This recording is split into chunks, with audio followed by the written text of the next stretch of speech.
This video is sponsored by Titan.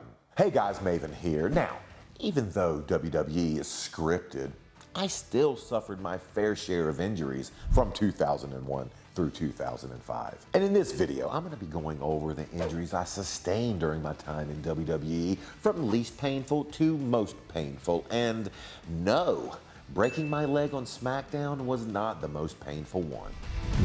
The first injury I want to talk about happened early in my career and actually happened at a match none of you probably ever saw. During my time in HWA, Heartland Wrestling Association, WWE's developmental territory, we would go to Ohio Valley, the 2-hour trip to Kentucky, and we would film our television at OVW. Being that we were in OVW's backyard, Cornette had some say in the matches that we put forth. And I would find myself in the ring with a wrestling veteran, a guy who was teaching me at HWA, Jamie Noble. But it wasn't just any ordinary match. It was, in fact, a dog collar match. So why does this make the list? Remember, during this time, I'm still transitioning from school teacher to the world of professional wrestling. You have to teach your body to take the bumps, bruises, and just the daily wear and tear that wrestling calls for. But this match would call for something completely different, something I had never done before. And I'm not judging anyone out there. Hey, if dog collars are your thing, so be it. I still remember during this time, every match I had, I was thinking so much and I was so nervous and I was terrified just about the wrestling aspect of what I was about to do. Add a dog collar into the mix, well, that's just adding on a whole element I wasn't prepared for. I'm not saying Jamie didn't take care of me, he did. He got me through the match. There was no way to gimmick or to fake having the dog collar on. When it was tugged, I was being pulled by my neck. And the dog collar, it was 100% real. Take yourself to Petco, where the pets go, get yourself a dog collar, put it on, and have someone yank you around with it and tell me how comfortable you are. And I would wear the pain from that dog collar on my neck for days and days afterwards. But as painful as it was, I knew by the end of that match, I had gained another guy's respect. And knowing that a veteran like Jamie Noble had helped get me through that match, it was worth every bit of the yanking and the pain that I had to endure. Now, injuries aside, there is something that we all can relate to, and that is the need to have a comfortable place to lay your head at the end of a long day. And the most important part is having the right mattress. That's why this video was sponsored by Titan. Titan is the plus-size sleep solution with mattresses designed for the big, tall, and the strong. For me personally, I sleep in the same position, the same spot, each and every night. And after a good bit of time, a 230-pound Maven indention in a bed leaves a mattress uncomfortable. So when Titan reached out, I was a bit skeptical, but after having the mattress for over 2 months, they have fully exceeded my expectations. For me, I ordered the cooling mattress. I tend to run a bit hot, so anything that can keep my body temperature as low as possible, I'm all in. What I also love about my Titan mattress is the memory bounce back element. It feels like I'm jumping on a new mattress night after night. No more Maven indention. Plus, every Titan mattress comes with a 120-night sleep trial and a 10-year warranty. But after sleeping on mine for 1 week, they weren't getting mine back. And my Titan mattress even exceeded my toughest household critics. My pets, I'm shooing them off night after night because, hey, they want a good night's sleep just as much as I do. So click the link below and get an extra 5% in addition to their current site promotion with code Maven Huffman. And to sweeten the pot, Titan will even deliver your mattress for free within the United States. I not only love my Titan mattress, but I have a newfound love for bedtime every night now. So if you're looking for a new mattress, I highly recommend you give Titan a try. Next on the list, I would find myself with my first broken bone in my wrestling career. And it was on an episode of SmackDown. I would be in the ring with Hardcore Holly. And a simple maneuver, him coming off the ropes, me putting my foot up to stop him. And being the rookie that I was, as he was coming off the ropes, I had my hand in the wrong spot. And let's just say his weight coming down on my finger was not a good situation. The reason this injury makes the list is what happened afterwards. And I immediately knew something was wrong with my finger, but I didn't look at it immediately. I just wanted to get through the match. I knew if I looked at it, it wouldn't be a good issue. So I waited till the match was over, and as I was rolling out of the ring, then I saw what I was dealing with. And what I was dealing with was the bone of my ring finger sticking through the fingernail. Now, this was way more than the WWE training crew was equipped to deal with on the spot, but they immediately dressed the wound and made the proper plans to get the finger fixed. And that included flying the next day to New York, meeting with the New York Yankees physician, and I got to watch him actually fix my finger there on the spot. What they did was, for the not too squeamish out there, they gave me an injection to numb the entire hand, then removed the whole fingernail, placed it to the side, reattached the bone with some type of adhesive. Hell, they might have used crazy glue for all I know, and then placed the fingernail back on, sewed it up, and voila, I was ready to go. And in fact, I didn't even go home from there. I flew from New York out to San Francisco for my next match with a new fingernail. The reason this makes the list, though, is because of the pain that I felt immediately after I rolled out of the ring. Again, when you're in the ring and an injury happens, you don't feel the full brunt of that injury due to adrenaline until after the match is over. But the moment the match was finished and I rolled out, every nerve ending in my body went to my finger. At this point in my life, I had never looked at any part of my body and seen an actual bone sticking out of any part. This was a first. It psychologically was unsettling, and obviously knowing that my fingernail was sticking out of the bone was not the place I wanted to find myself. It hurt. Ugh. Up until that point in my career, that was probably the worst pain I had ever experienced. And as painful as the finger was, it wasn't painful enough to make me stop and want to cry. But that one's coming. My next injury on the list wouldn't lead me to needing crutches, but would actually come from crutches. But let me explain. I would find myself in the ring after a match on Monday Night Raw, and down would come one of my childhood icons. But he wasn't coming to congratulate me on my match. He was coming for different reasons altogether. Ric Flair would come down to the ring with the assist of a crutch, but I would quickly find out that crutch, he didn't need it. He was gonna use that as a weapon, and that weapon was gonna be used on me, and particularly my back.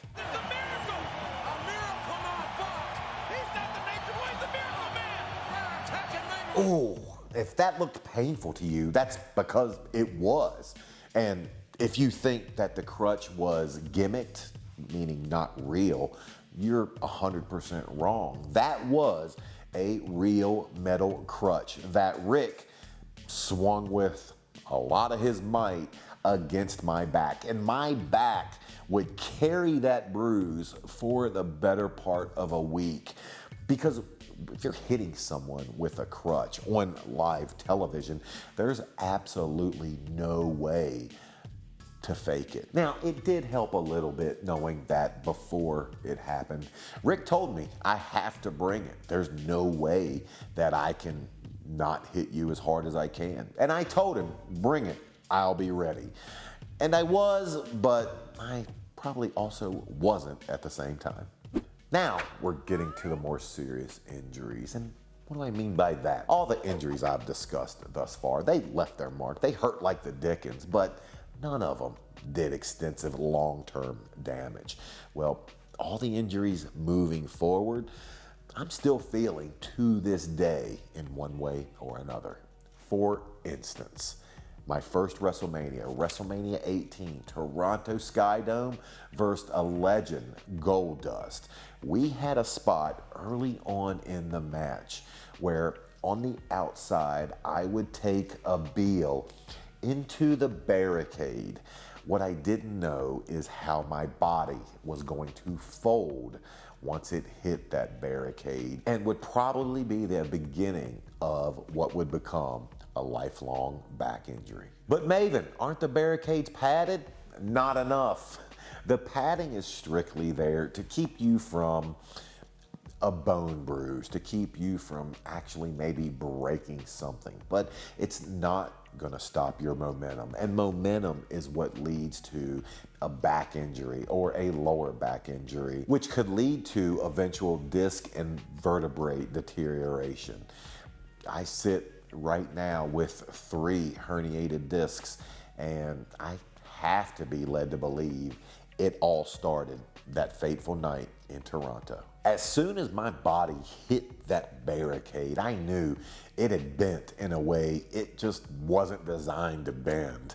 And it didn't scare me initially, and it didn't necessarily hurt me initially. But remember, when you have the adrenaline, you're not gonna feel it until afterwards. And add the WrestleMania element onto that, I didn't feel that on my back until probably the next day. And it in no way, shape, or form was Goldust's fault. In fact, Dustin took as good a care of me that night as he possibly could have.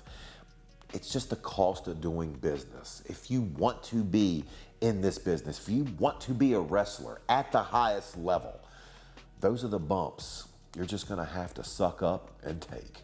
Now, my next injury would come on a move I had taken many times before, but on this night, adrenaline would actually work against me. So let me set the scene for you. I find myself in the ring with Dave Bautista, a guy I'd wrestled many times before. But what would make this night special was in the front row was NBA legend LeBron James. But at this point, LeBron was a rookie. No one knew the career he would have, but we all knew the hype that surrounded him. So everyone was probably a little more amped up than normal. And what truly made this night extra painful is it was a 2-part injury. At the end, I would find myself coming off the second rope for my Halo DDT, and Dave would catch me out of midair and deliver one of the most devastating clotheslines ever.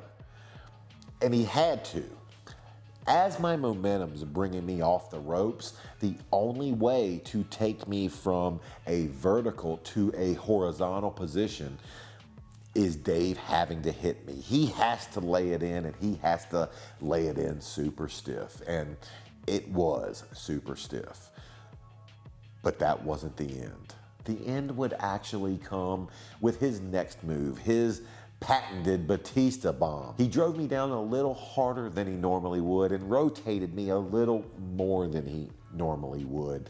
And it was the only time I ever landed a move and had my extremities immediately go numb. And Dave recognized this because as he comes over to talk shit in my face, he's actually asking me if I'm okay. And at this point, I knew I was okay, but I was still a little bit scared. I could feel everything, but just not like I normally could at the end of a normal match. Now, as I got back through Gorilla. Dave was the first one to greet me, make sure I was okay, and actually took me to the training room to get me checked out, and everything was fine by this time. There was a few seconds after landing and feeling my arms kind of tingle up, and it was scary. It was not a fun feeling, and it showed me the seriousness of the career I had chosen for myself. Up until this point, all the injuries we've talked about hurt, but I could continue doing my job. This next injury on the list would find me home, recovering, having surgery for several months. It was a normal house show or non-televised event in Des Moines, Iowa. I was wrestling against Matt Hardy and coming off on a move I had done 1,000 times. A high cross body, Matt rolled out of the way, but on this night I would land wrong and actually land and completely shatter the bone in my elbow. Immediately upon landing, I knew something was wrong, but fortunately, as soon as I landed, I would come up and Matt would hit me with his finisher and the match was over. So I could easily finish that match. But my days on the road would come to an abrupt halt. Going backstage, I knew this wasn't an injury that was going to heal on its own. I could just tell with how immobile the arm was. And the next day when I showed the agents or producers that I couldn't move my arm, they immediately flew me home to my orthopedic surgeon. And as soon as he did the proper MRIs and x-rays, he could see the severity of exactly what I did. Now, in layman's terms, I basically shattered my elbow. And to this day, I can still feel it's almost like gravelly, just pieces floating around in it. Sometimes the worst injuries can happen in the most unusual ways, and this next injury would be a prime example of that. So I was in a match with Val Venus, another guy I wrestled umpteen times, and came time for the finish.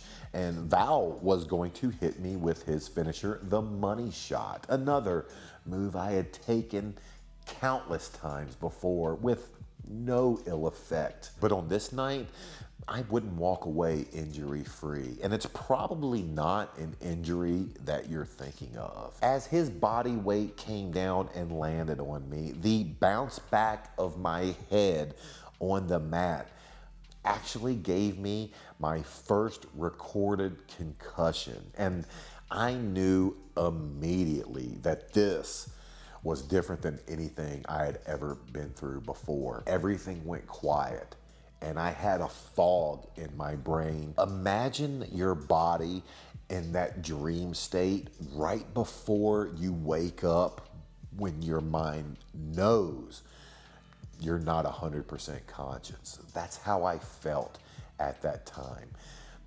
And I couldn't kick out of it. In fact, I flew home the next day, and on a normal day off, I would immediately land and run all my errands that I needed for the week. Anything that needed to be done, I would get it done as soon as I landed. On this trip home, I landed and went up to my bed and fell asleep until the nighttime. And even then, when I woke up, I just felt like I couldn't get out of that funk that my head was in. While I did recover and back on the road I went and felt fairly normal, it's still an injury I'm feeling to this day. And one thing that shows the difference from my time to now is 20 years ago, we didn't know the ongoing trauma that the brain can suffer. So when I went backstage, they simply told me, yeah, knock the cobwebs off and move on. Whereas now, they take an injury like that seriously, and I'm glad they do. The next injury on my list would actually find me out of action for the longest period of time, and it would be when I broke my leg on SmackDown Wrestling Christian. Now, I've done a video on this, and I encourage you to watch it. But for those of you that haven't seen it, quick overview. I'm Wrestling Christian. About 30 seconds into the match, I go to do a baseball slide under his legs. My boot catches the canvas, folding my leg up, breaking my, I think, fibula, and tearing the ligaments and tendons in my ankle. I wouldn't feel the true pain from this until after the match. Once I was backstage, my foot, my leg had swollen so much you could no longer undo the laces. In fact, the trainers would have to use their scissors to cut my boot off. And you could immediately see that my leg was no doubt broken. So off to the hospital I went. Now, as painful as that injury was, and it took me off the road for an extended period of time, crying never entered my mind. For this next injury, it definitely did. So for the most painful injury I ever suffered, didn't even happen during a match. In fact, you would never even have recognized it even if you were looking for it. So let me set the stage for you. The pre-show before the pay-per-view Vengeance would have Sunday Night Heat on it. And in the match, Tyson Tomko was wrestling Val Venus. Trish Stratus was in Tomko's corner, Nydia was in Val's corner. After Tomko beats Val Venus, he would find himself outside of the ring stalking Nydia. Nydia would then roll into the ring, and that's when I would come down. So I would find myself running down, sliding into the ring, clearing Tomko out, saving my Tough Enough co-winner, and riding off into the sunset, the hero of the day. So where did the injury take place? So as I'm in a full sprint going to save Nydia, the move called for my momentum to carry me into the ring, using that momentum to duck Tomko's first punch. To gain that momentum, I needed to be in a full sprint, and I was in a full sprint. Only problem was, as I go to slide into the ring, I squarely banged my knee on the side of the iron beam as hard as I ever have. The pain that went through my body, had I been by myself, would have crippled me over. I would have been writhing, screaming, possibly led to tears. But we all know, I was in an arena full of people. You can't cry. There's no crying in wrestling. So I had to play it off. But if you look close enough, you actually see me avoiding putting pressure on it at any time I can. You actually see me almost hopping around. What you don't see is the intense agony, the pain that is coursing through my body at that moment. The only saving grace I had was knowing once I got backstage, my night was over. But that would not be the end for that painful experience. To this day, I still cannot walk up steps and put full pressure on that knee, and it gives out on me from time to time. I don't know exactly what injury I did to it that night. It didn't take me off the road. In fact, I was out wrestling the next match. But, oh, that pain. I can still remember standing in that ring, thousands of people cheering for me, and not a one of them knowing I was in the worst pain of my life. Now, all of these injuries were accidental, but some injuries are very deliberate. To find out what those are, click the link on screen.